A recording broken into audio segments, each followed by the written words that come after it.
Konten kontras kali ini mengandung nilai-nilai ibadah yang disengaja dengan niat yang kuat, karena sesungguhnya setiap amal bergantung pada niatnya. Jika ada hal-hal yang mengandung ria, itu adalah unsur ketidaksengajaan dan hanya kebetulan semata. Karena itu saya mengucapkan astagfirullahaladzim, astagfirullahaladzim, astagfirullahaladzim.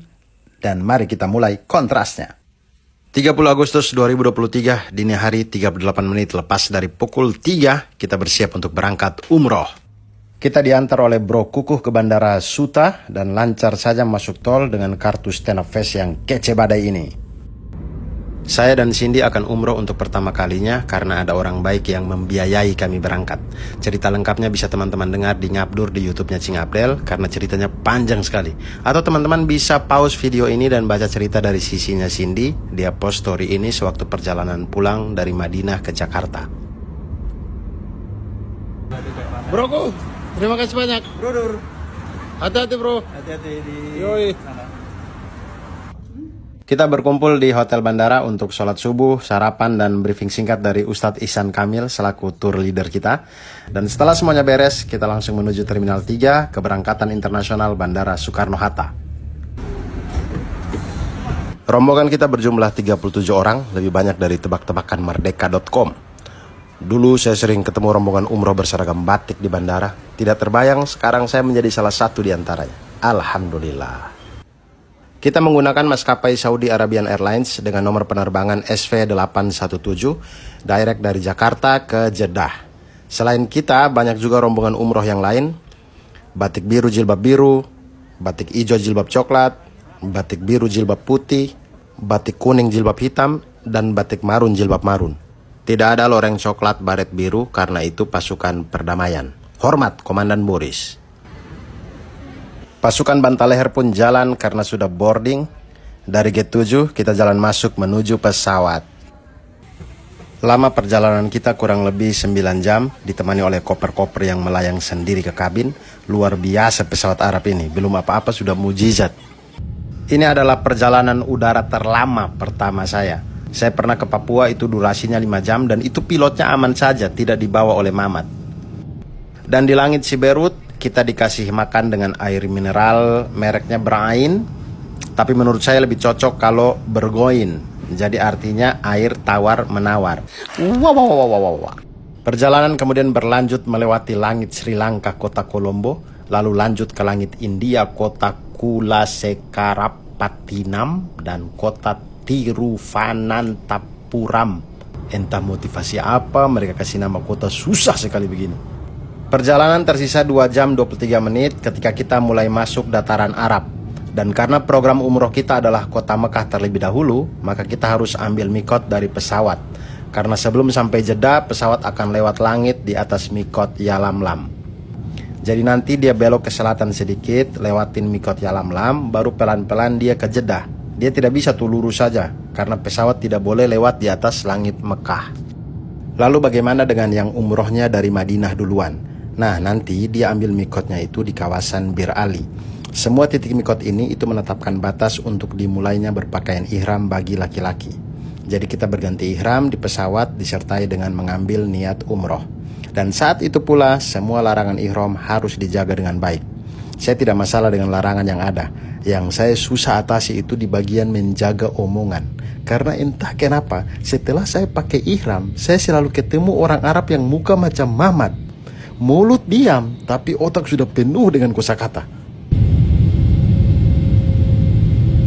Kita tiba di Bandara King Abdul Aziz tanpa batu bara di Jeddah jam 3:30 sore waktu Saudi. Masih di hari yang sama, waktu Saudi itu lebih lambat 4 jam dari waktu Jakarta. Dan ternyata pilot kita dari tadi adalah Bapak Surya Paloh. Bandara King Abdul Aziz ini tidak jauh beda dengan Terminal 3 Soekarno-Hatta. Dia juga punya Skytrain seperti Bandara Soekarno-Hatta. Kita naik Skytrain ini untuk ke bagian imigrasi Saudi biar dapat stempel legal masuk ke Saudi. Beres dari imigrasi, kita jalan ke parkiran bis untuk melanjutkan perjalanan menuju ke Mekah. Nah, mulai dari kita pakai pakaian ihram di pesawat tadi, itu kita dianjurkan untuk terus membaca bacaan talbiyah. Labbaik Allahumma labbaik.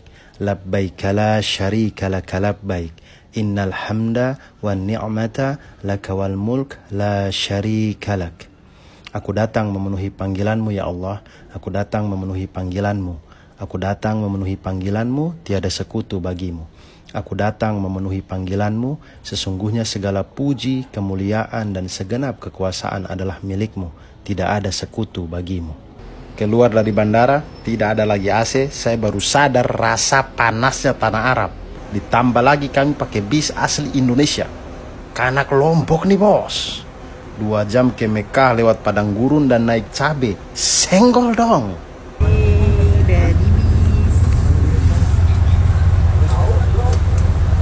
Dan inilah perjalanan darat pertama saya yang rasanya berbaur antara tegang, gugup, haru, sedih, rindu, takut, segala macam.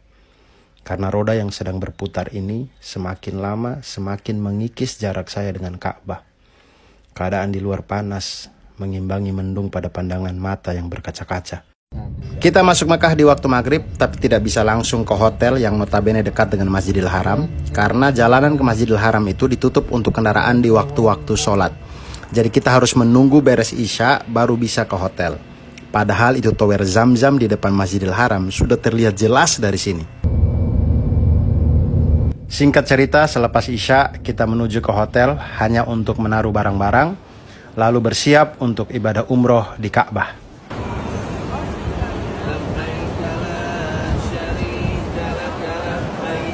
Kalimat talbiyah terus dilafazkan hingga kita melihat Ka'bah dengan sempurna.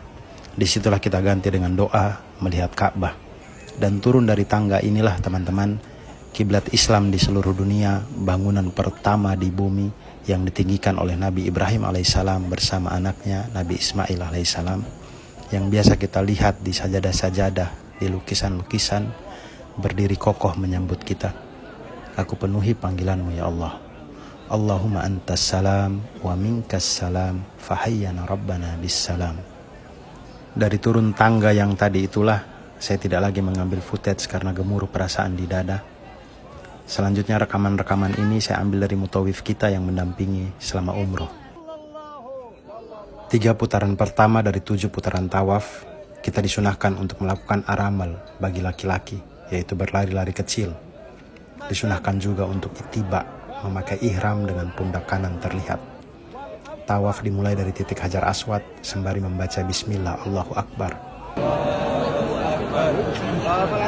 Selanjutnya kita berzikir Subhanallah walhamdulillah wa la ilaha illallah wallahu akbar hingga Hijar Ismail.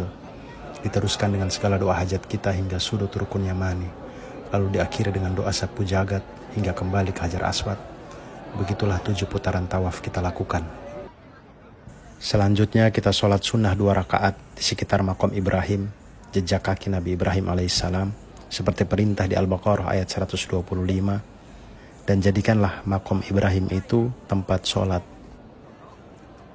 Sunnah berikutnya adalah meminum air Zam-Zam sembari berdiri, lalu dilanjutkan dengan sa'i, berlari-lari kecil antara Safa dan Marwah sebanyak 7 kali. Mekah ini gersang, tidak ada apa-apa selain panasnya padang pasir dan gunung-gunung batu ketika Hajar alaihissalam berlari mencari air antara Safa dan Marwah. Keikhlasan dari seorang istri dan ibu untuk menerima perintah Allah Subhanahu wa taala. Allah balas dengan mengabadikan kegiatan ini dalam syariat hingga hari akhir. Saya pengen sekali botak ketika tahalul, memotong rambut selepas sa'i. Tapi karena continuity film yang belum selesai, membuat saya hanya memotong sedikit rambut. Dan tahalul ini juga menandakan berakhirnya larangan ihram dan selesainya ibadah umroh. Hari yang menakjubkan. Kita jumpa lagi besok, dan total kontras kita hari ini adalah gratis. Semuanya gratis karena saya tidak mengeluarkan uang apa-apa. Dan buat teman-teman yang menunggu post kreditnya Mamat Al-Kathiri, tolong jangan campurkan ibadah dengan berhala.